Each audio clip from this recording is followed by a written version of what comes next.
Hey guys, this is Danny from CrossFit Tooting. We've had a couple of mums in the last couple of years obviously go through their postnatal and their prenatal with us, and we've never actually videoed it or done anything about what they kind of go through. So I've got Laura. Laura's 34 weeks pregnant. Sorry, she's 34. Oh my god, did you just tell people you're 34? But she's like 36 weeks pregnant. So Laura actually came to us right in the beginning of her pregnancy, when she was post-pregnant, did her postnatal with us in our postnatal classes, and then she obviously found out she was pregnant. And at that point she was already in her CrossFit class. So we've been able to scale things and move things around for her throughout the kind of last couple of months. And today's just basically a quick video to kind of have a chat with Laura and find out how she's found it the last couple of months, and just bring a little bit more awareness to the mums in the area and mums in general, that, you know, with good principles and good ways of training that you guys can actually train throughout. So create a little list. I shared this with her before so that it wasn't like a shocker, but it's just basic general stuff. So this is in no way, obviously what we do here is very unique for mums, but this is in no way to promote us individually. This is to promote just fitness with the mums in general. It's really important that the mums kind of get that information, and if anybody's got any questions, then they can obviously ask the professionals around them. So first off, I just wanted to find out what got you interested in CrossFit. So how did it kind of come about? It actually wasn't CrossFit. It was like exercise with a pressure gym, or having somebody else look after my little girl whilst I was exercising. And I tried the buggy fit classes, which are kind of exercising with the buggy on some of the commons. And it just didn't work, because my little girl would wake up halfway through and be screaming and want my attention. And then I thought about a few friends who did Pilates and had their babies work out with them on the mat. And like my little girl Emily, she just wants attention, whether it's me, whether it's somebody else. That's the way. So having her with me just wasn't an option. And this was the only thing I could find at the time. Okay. That there was a creche and that you could go to, have the attention from the nannies, and I could work out for an hour. I tried exercising at home, and I was exercising like for half an hour 3 times a day using YouTube. Yeah. But no difference. In fact, my stomach was getting bigger, and I think I came in for a trial. I kept looking at the CrossFit and thinking it's quite expensive. You know, that's not something. It's, you know, it's a gym membership. It's a lot cheaper. But I came to the trial and realised that it's not a gym. It's just really not a gym. It's like a group personal training session. You get so much more from it, so much attention, individual attention. It's really like a personal training session where there are 1 or 2 people who are with you. There might be 3 or 4 or 10, but the trainers actually like spend individual time with you throughout that. And that's why, like, I didn't need a whole week to decide. Well, after one session, I signed up. Well, it's so interesting you say that, because there's obviously loads of different models, and we all kind of say, no matter what happens, whatever model works for each person. So I've got really, really good friends of mine that are personal friends that I thought, well, you know, don't worry, when they've got kids, they'll come and see me. And for any given reason, buggy fit worked for them, or the yoga with the baby strapped to them worked for them. So it doesn't really matter what you kind of do. The situation constantly changes. The babies are going to see sleep regress, and they have a really bad time with sleeping, and you know, they have their shots and things like that. So it's important that whatever you do kind of like works for you as a person. So it's interesting, because there's 90% of the mums that come here don't come here for CrossFit. They come here because of what it allows them to do. It allows them to give them an hour away from the kids, and when we say away, like, it's not kicking them upstairs and leaving them there, but it allows a little bit of freedom for you guys to obviously get back to whatever you were doing before. So you obviously said you looked and tried different classes, and with that said, how do you feel in terms of your training now? So did you train throughout the first pregnancy? I did some running initially, then cycling up until I was about 6 months. and then just walking. And at the time I was working at a desk, so had like a sore shoulder from just being crouched over a desk. So I was seeing a physio who gave me some dumbbell exercises to do in the gym, which is very light dumbbell work, so not a huge amount of exercise, and some pregnancy yoga, which was really just breathing exercises in preparation for. Okay. So not the intensity that I've done now. Okay, cool. Because that's always the difference. Like we always say, with one, you kind of learn what did and what didn't work, and then with the second, you obviously at least try to attempt to rectify it, or make better or change. With the second. So it's really interesting how I almost find with the second child, a lot of the mums become a little bit more resilient. They obviously know what they're getting into. They know the feeling. Every pregnancy is obviously different, but coming from that side of it, how have you found the day-to-day you're feeling during training this way versus training what you did before? They're obviously two completely different mediums, but have you found like you've got a little bit more energy, or do you find you're actually too tired? So do you find that you're tired because you've obviously got Emily, you're pregnant, you're doing this type of training, you're up and about, whereas before it was essentially just you. Our life is going to change. Oh my god. I think you're actually, because you learn to survive on less sleep, so in terms of like being more tired, no, I've actually found I've got more energy now. Yeah, I find it really easier to train now because I've got help and support, whereas before I was going to the gym by myself, or I was just going for a long walk by myself. If I find a little niggle or I was concerned about something, I've got somebody to ask, am I doing this right? What can I do to make this better so that I'm not hurting myself? Like, even though before I was going to see a physio, I would go see a physio but then still go to the gym by myself. So I didn't actually have anybody there to correct me when I was doing the exercises. Yeah, because that's a lot of it when you do it. You're like, yeah, I'll do it, I promise. And then you get somewhere and you're like, I can't remember what they said. Is it this way? Is it that way? I don't know. Let's Google it, and then by the time you've spent 5 minutes on Google, you've got like breast cancer. Somebody said something crazy. Okay, so the videos as well. Whenever you try to YouTube videos, like you don't know if you're doing it right. You're trying to do it right, but who knows? Yeah. You think that you look like the guy who's doing it. Expectation. It's reality. Yeah, definitely. Okay, so one of the things that CrossFit boasts about the most is the community. So what we tend to find, especially with the evening and the morning guys, they are a community, they come together, but they have their own lives. Whereas the mums are really special that way. So we tend to find that the mums have got a very like American, yeehaw, this is CrossFit! And for a good reason, because you guys all support each other, right? And I for us as well, as a business, as owners, we always try to emulate the community that you guys bring here to everybody else. And tell me how that has helped. Just if you've leant on them, if that's been something that you've relied on, is it something that has become actively part of your life, or is that something that you kind of dip in and out of? Because some people obviously like the support, and other people just feel like they don't need it. How's that work for you?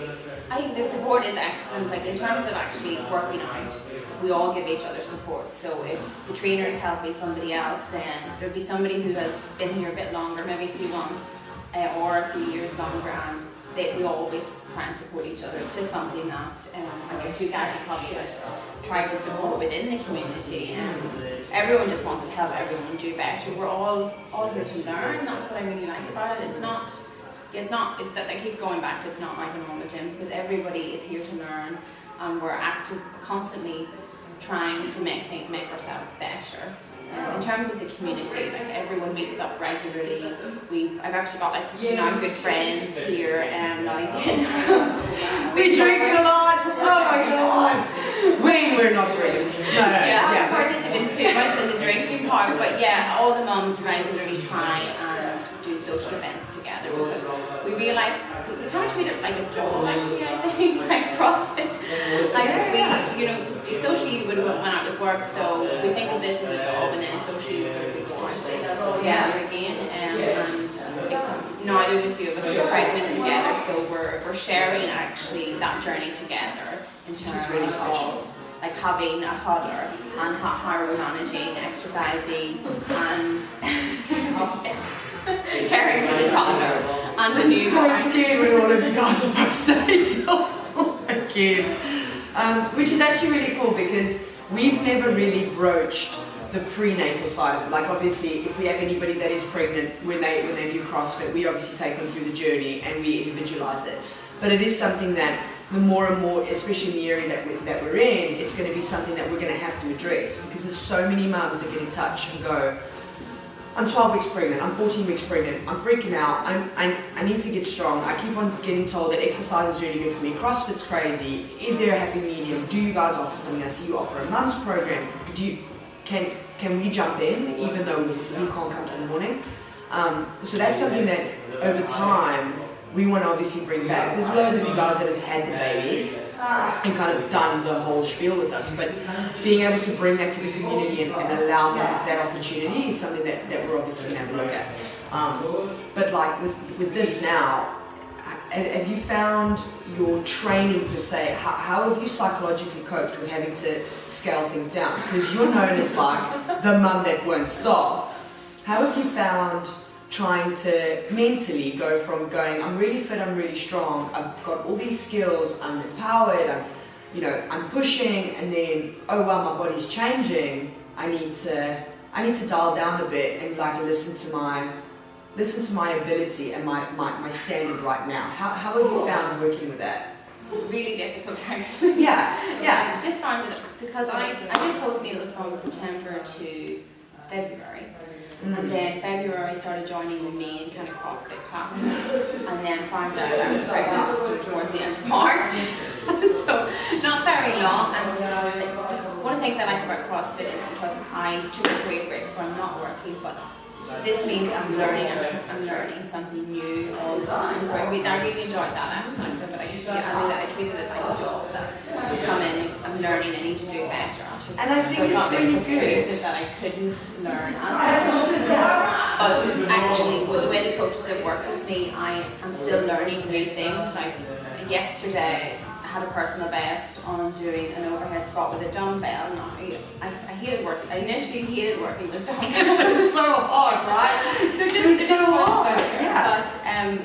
Yeah. But that's something I've done at 36 weeks pregnant. I couldn't lift like 7.5 kilograms and do an overhead squat, when I wasn't pregnant, but now at 36 weeks, I'm able to lift a heavier dumbbell because I've just they've adapted the exercises for me. Yeah. So that then I can still continue to learn. So, I mean, it's quite interesting you said, like, when you obviously treated this like a job, you're on a career break, you're thinking, learning something new all the time kind of has made it a little bit easier to obviously grasp as well. I think it's really important for some of the mums to be able to have that stimulus though, because a lot of the time, you become this new person, everything in your life changes, and sometimes the fogginess of not really having something to hold on to and learn and develop kind of keeps us a little lost, especially if our job was something that we really treasured and we threw ourselves into, and especially if you were helping people, like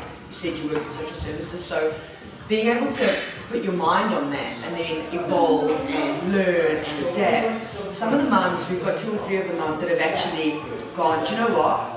I really like this as a job. Like, would this be an opportunity that I could take? One of the mums has become a doula. One of the other mums moved the country and she's now a fitness trainer in Gibraltar. And then one of the mums actually is looking to kind of work up with us and become a coach. So in that aspect, I think it brings the opportunity to not only learn, but give you guys a place and a space to be able to adapt to new things and opportunities that might come about. But also be around people that are willing to support that and see that it's not, it's not a dumb thing to care about a handstand or care about a pull-up as much as what you used to care about, fitting into a pair of jeans. So it's interesting that you said there, your ability to do an overhead squat at 36 weeks pregnant is a personal best for you. At this point in time, most mums are caring about whether they are fat or whether they're able to kind of maintain that sort of, no pounds before the baby comes. Whereas your mindset is completely on something else, which is refreshing and important for people to see that it's not a bad thing. It's good for you to have your mind on other things. I mean, obviously, you're getting ready for your life to change again. But to be able to put your mind on something other than the baby, and being self-absorbed in how bad the body can feel at this point. Your body's changing, and it's a brilliant thing, and it's not something that should be frowned upon. It should be something that should be celebrated. It is frustrating seeing other people doing things that I couldn't do, but then as I said, I'm doing something totally different that I couldn't do before. I'm just getting better at it. Even still, still now, I'm just getting better at it. At different exercises, and actually that will benefit me more so than when I return to training after having a baby, because those skills I can then transfer onto barbell and hopefully be even stronger. Last thing before we wrap up. This is always something everybody always asks, and everybody's got such cliche things to say. But if you had any advice for a mum, either, because you've been both, and with us, which makes it really special. If you're thinking of getting into this type of training, if you have any advice, like any type of advice for a mum that's postnatal, they've got their kid or their kids, or they're even pregnant and they're looking to get into their fitness, and do you have any advice for them in terms of how you coped, what you wish somebody had said to you as opposed to just waiting? Like, what would you want to let them know that you wish somebody had told you? I think it's the importance of having the support whenever you're working. Because I had always been somebody who worked out by themselves, whether that be running, cycling, going to the gym. But actually now having the support of the other mums, of the trainers, to make sure I'm doing the exercises right, means that I'm able to, I feel like it's the reason why I'm able to exercise for longer. Like I feel like I basically want to be here until the day before I give birth. Just because I've got support to make, having that extra support that not going to, and I see, when I was pregnant before, I see other people who are pregnant just in the gym, just kind of working on it by themselves. You just don't know if you're doing it right or not, and then you decide maybe at 30 weeks or even in the trying to make sure maybe I shouldn't exercise as much because I'm not sure if I'm doing it right. So having the extra support has meant that I feel confident enough to be here right up to the end. But in terms of like when jumping in as you're pregnant, come along and jump in, because we can scale things down. And as I said, I'm still learning new things now, and I'm hoping to make it better. Thank you so much, Laura. Thanks, guys. So, I mean, this was just it turned out to be a longer video than expected. We chat a lot. But today was just about kind of bringing to light somebody, obviously in our community, that is, the struggle is real at 36 weeks, trying to kind of balance everything out, but the ability to still train every day, and still see changes in their appearance and their psyche, and being able to be supported. I mean, that's probably one of the key things that Laura came away with today, was the support that you get, even though on a subliminal level that you don't realize you have. When you go now, when people go and train on their own again, like she'll have a time where she'll try to do her little exercises on her own at home. You get 10 or 15 minutes in and you're like,